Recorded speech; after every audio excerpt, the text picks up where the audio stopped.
Hi అండి. Welcome to my channel my talks and tips. మా పిల్లలు స్కూల్ నుంచి రాగానే ఈవినింగ్ అవ్వగానే ఏదో ఒక స్నాక్స్ అడుగుతున్నారు. మా పిల్లలనే కాదు ప్రతి పిల్లలు అలానే అడుగుతారు. రోజు వాళ్ళకి ఏదో ఒక విధంగా ఏదో ఒక స్నాక్ అనేది చేస్తున్నాను. ఈసారి నేను ఎలాగో సంక్రాంతి కూడా వస్తుంది కదా! సో, నేను పబ్బిళ్ళలను చేస్తున్నాను. వీటిని చెక్కలు అని కూడా అంటారు. రైస్ క్రాకర్స్ అంటారు. పప్పు చెక్కలు అని కూడా అంటారు. బయట స్వీట్ షాప్‌లలో కూడా అమ్ముతారు. సో, మనము బయట కొనే వాటికంటే ఇంట్లోనే మనం పిల్లలకు స్వయంగా చేసి పెడితే అవి బాగుంటాయి. చాలా ఎక్కువగా కూడా చేసుకోవచ్చు. చాలా సింపుల్ అండ్ ఈజీగా చేసుకోవచ్చు. మన ఇంట్లో బియ్యం పిండి ఉంటే ఎప్పుడైనా సరే పిల్లలు ఏది అడిగినా మనము త్వరగా చేసి పెట్టొచ్చు. దీనికి కావాల్సిన పదార్థాలు బియ్యం పిండి తీసుకున్నాను. నేను 3 కప్పుల బియ్యం పిండి ఇప్పుడు చూపించాను కదా! ఆ కప్పుతో నేను 3 కప్పుల బియ్యం పిండిని తీసుకున్నాను.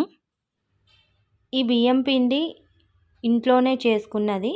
బయట కొనింది కాదు. రేషన్ బియ్యం ఉంటాయి కదా! ఆ బియ్యంతో మనము ఈ విధంగా పిండి అనేది చేసి పెట్టుకుంటే మనము ఎప్పుడైనా ఏమన్నా తినాలనుకున్నప్పుడు వెంటనే చేసుకోవచ్చు. బియ్యం పిండి అనేది ఎప్పుడూ ఇంట్లో ఉంటుంది మా ఇంట్లో. బియ్యం పిండిని నేను 3 కప్పులు తీసుకున్నాను. తర్వాత శనగపప్పును ఈ విధంగా హాట్ వాటర్‌లో 1 అవర్ బిఫోరే నానపెట్టుకోవాలి. ఈ శనగపప్పును హాట్ వాటర్‌లో అయితే 1 అవర్ సరిపోతుంది. ఒకవేళ మీరు కోల్డ్ వాటర్‌లో నానపెట్టాలి అనుకుంటే మీరు ఒక 2, 3 అవర్స్ బిఫోరే నానపెట్టాలి. తర్వాత నేను పెసరపప్పును తీసుకున్నాను. పెసరపప్పును కూడా నేను హాట్ వాటర్‌లో 2 పెసరపప్పు, శనగపప్పును 2 ఒకటేసారి హాట్ వాటర్‌లో నానబెట్టాను. తర్వాత నేను ఇంతకుముందు చూపించాను కదా! ఆ కప్పుతో నేను 3 కప్స్ రైస్ ఫ్లోర్‌ని తీసుకున్నాను. మనం ఒకవేళ రైస్ ఫ్లోర్‌ని మిషన్‌కి పట్టియాలంటే అందులో మనము మినపప్పు, శనగపప్పు కూడా వేసుకోవచ్చు. చెక్కలు చేయడానికి కావాల్సిన పదార్థాలు 5 గ్రీన్ చిల్లీస్, కొంచెం అల్లము, కరివేపాకు, ధనియాలు, జీలకర్ర, నువ్వులు, పుట్నాలు. నువ్వులు, పుట్నాలు నేను ఒక 2 పిడికిళ్ళు తీసుకున్నాను. తర్వాత నేను స్టవ్ ఆన్ చేసుకొని ఒక కడాయి పెట్టాను. అందులో డీప్ ఫ్రైకి సరిపడే ఆయిల్ పోసాను. ఆయిల్ బాగా హీట్ అవ్వాలి. తర్వాత నేను ఇందాక చూపించిన అల్లం ముక్కను చెక్కు తీసి ఇలా ఈ విధంగా సన్నగా ముక్కలుగా చేసుకోవాలి. తర్వాత ఒక మిక్సీ జార్ తీసుకున్నాను. అందులో పచ్చిమిర్చిని 2 ముక్కలుగా చించుకొని ఈ విధంగా వేశాను. తర్వాత కరివేపాకు ఒక 2 గుప్పెళ్ళ కరివేపాకు తీసుకున్నాను. కరివేపాకు ఇష్టపడే వాళ్ళు ఎక్కువ వేసుకున్నా బాగానే ఉంటుంది. తర్వాత ధనియాలు వేశాను. తర్వాత జీలకర్ర ఇవన్నీ వేసి తర్వాత సరిపడా సాల్ట్ కూడా వేసుకోవాలి. నేను రాళ్ళ ఉప్పును ఒక టేబుల్ స్పూన్ రాళ్ళ ఉప్పును వేశాను. కచ్చా పచ్చాగా గ్రైండ్ చేసుకోవాలి. ఈ క్లిప్లో చూపించిన విధంగా చేసుకుంటే సరిపోతుంది. తర్వాత ఈ చెక్కలను మనము హాట్ వాటర్తో కలుపుకోవడం వల్ల చెక్కలు అనేవి క్రిస్పీగా వస్తాయి. నేను స్టవ్ ఆన్ చేసుకొని ఒక గిన్నె పెట్టాను. అందులో ఒక గ్లాస్ వాటర్, ఒక 2, 3 గ్లాసెస్ వాటర్ వేశాను. గ్రైండ్ చేసుకున్న పేస్ట్ని అందులో వేశాను. తర్వాత నువ్వులు, పుట్నాలను కూడా వేశాను.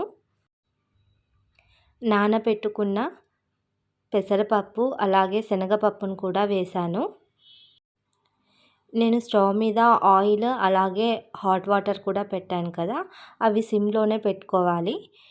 ఇవన్నీ మనము బాగా మిక్స్ చేయాలి పిండిలో. పెసరపప్పును ఇష్టపడే వాళ్ళు ఇంకా ఎక్కువగా కూడా వేసుకోవచ్చు.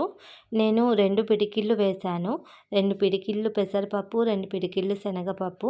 ఇలా పిడికిళ్ళలాగా కొలతలు తీసుకున్నాను నేను.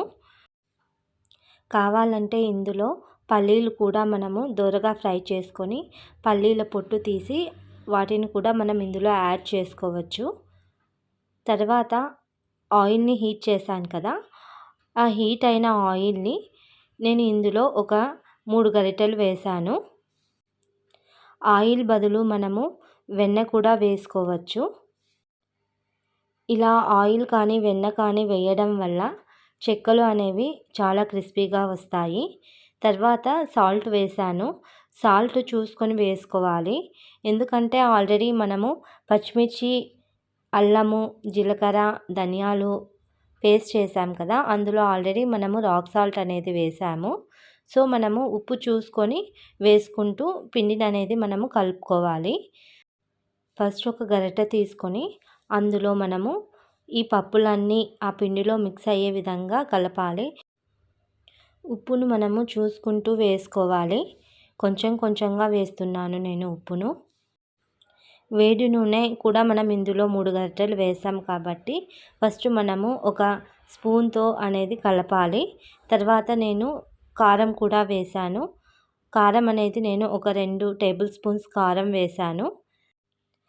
మరీ అంతగా వేడి అనిపించలేదు. సో నేను చేతులతోనే ఈ విధంగా మొత్తం పప్పులన్నీ పిండిలో కలిసే విధంగా ఉప్పు, కారము అన్నీ కలిసే విధంగా ఈ విధంగా కలుపుకోవాలి. ఇలా మొత్తం కలుపుకున్నాక నేను ఆల్రెడీ పచ్చిశనగపప్పు అలాగే పెసరపప్పు నానబెట్టాను. హాట్ వాటర్లో నానబెట్టాను కాబట్టి ఆ వాటర్ని కూడా నేను ఇందులో వేసేసాను. శనగపప్పును, పెసరపప్పును శుభ్రంగా కడిగి హాట్ వాటర్లో నానబెట్టాం కాబట్టి ఆ వాటర్ మనము ఇందులోనే వేసుకోవాలి. తర్వాత నేను వేడి చేసుకున్న హాట్ వాటర్ని కొంచెం కొంచెంగా ఇలా ఈ విధంగా వేసుకోవాలి. కొంచెం కొంచెం వేసుకుంటూ కలుపుకోవాలి. మొత్తం ఒకటేసారి వేసుకోవద్దు. గరిటెతో కలుపుకోవాలి. బాగా వేడిగా ఉంటుంది కాబట్టి చేతులతో కలుపుకోవద్దు. ఈ విధంగా మనము పిండి మొత్తం కలుపుకోవాలి. తర్వాత నేను ఒక హాఫ్ అన్ అవర్ పక్కన పెట్టాను.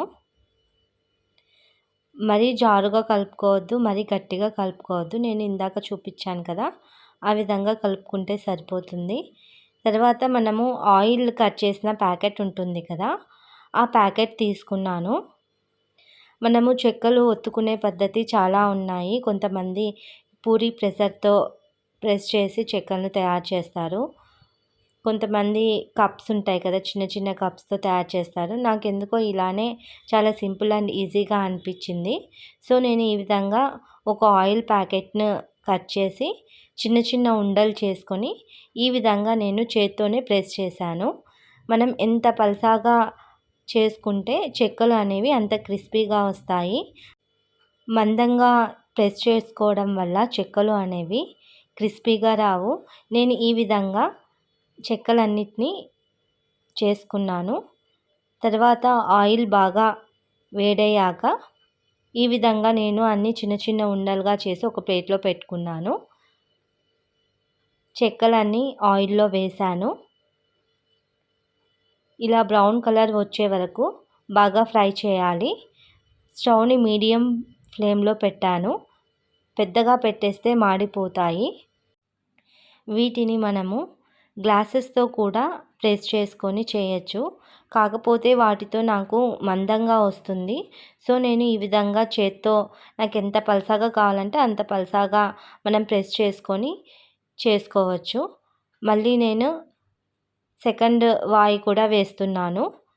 ఫస్ట్ మనము పిండిని చిన్న చిన్న ముద్దలుగా చేసుకొని పెట్టుకుంటే ఇలా ప్రెస్ చేసి వేసుకోవడం చాలా ఈజీగా ఉంటుంది.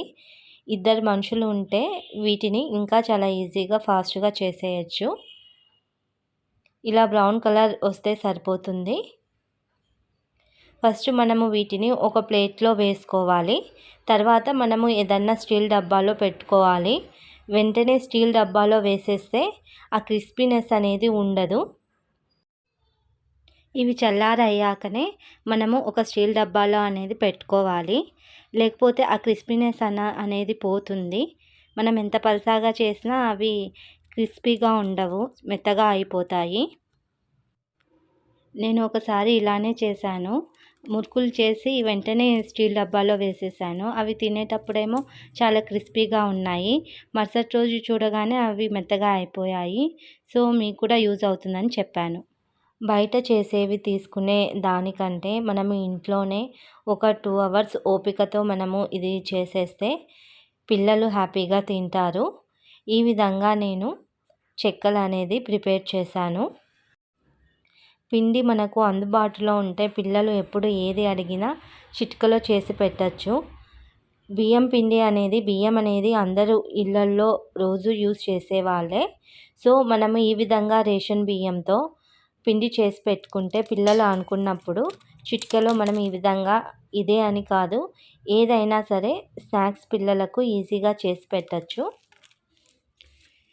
మీరు కూడా ట్రై చేయండి ఈ సంక్రాంతికి. చేసి ఎలా వచ్చాయో కమెంట్ సెక్షన్లో పోస్ట్ చేయండి. మరిన్ని వీడియోస్ కోసం నా ఛానల్ను లైక్ చేయండి, షేర్ చేయండి, సబ్స్క్రైబ్ చేయండి. Thank you for watching.